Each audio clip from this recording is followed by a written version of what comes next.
10 दिवसामध्ये 5 वाघांचा मृत्यू झालेला आहे। मृत 5 वाघांपैकी 2 वाघ अवघे 5 ते 6 महिन्यांचे बछडे होते। 5 पैकी काही ठिकाणी वाघांची शिकार झाल्याचा अंदाज आहे। काही दिवसांपूर्वी अशाच पद्धतीनं वाघाची शिकार करण्यात आली, तिचे तुकडे करून टाकले गेले। अनेक ठिकाणी अशा पद्धतीच्या घटना समोर आलेल्या आहेत। आणखी तपशील घेऊया प्रतिनिधी जितेंद्र शिंगाडे यांच्याकडून। जितेंद्र, अशा पद्धतीने 5 वाघांचा जो मृत्यू झालाय त्याच्या मागे काय नेमकी कारण आहेत? मुख्य म्हणजे वन विभागाकडून कशा पद्धतीने याची दखल घेतली जाते? 2023 ते 2024 मध्ये वाघांचं जे मृत्यूचं प्रमाण होतं ते कमी होतं।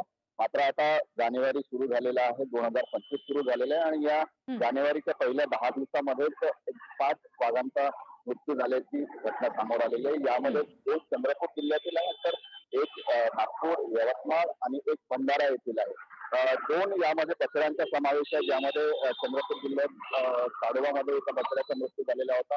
5 ते 6 महिन्याचा त्याचा मृतदेह आढळलेला होता। त्याचा पुत्र काही अन्नाचा एक कणही नव्हता असं माहिती समोर आली। त्यामुळे त्याचा मृत्यूमुळे मृत्यू झालेला आणि आईपासून विवाह होऊन त्याचा मृत्यू झाल्याचं समोर आलेलं। तर दुसरा मृत्यू जो झालेला होता वाघाचा बछड्याचा, तो दुसऱ्या वाघाने ठार केल्याची शक्यता नाकारता येत नाही। मात्र भंडाऱ्याच्या तुमसरमध्ये जो वाघाचा मृतदेह आढळलेला होता तो 3 ते 4 तुकड्यांमध्ये होता। ती वाघाची शिकार करण्यात आलेली होती।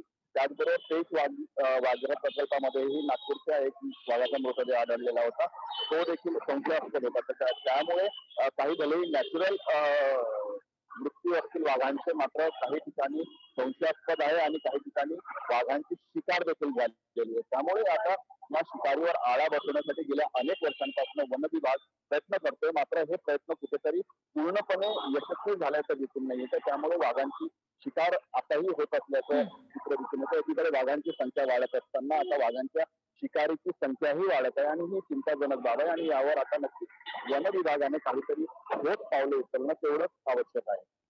निश्चित। जितेंद्र, धन्यवाद दिलेल्या सगळ्या माहितीसाठी।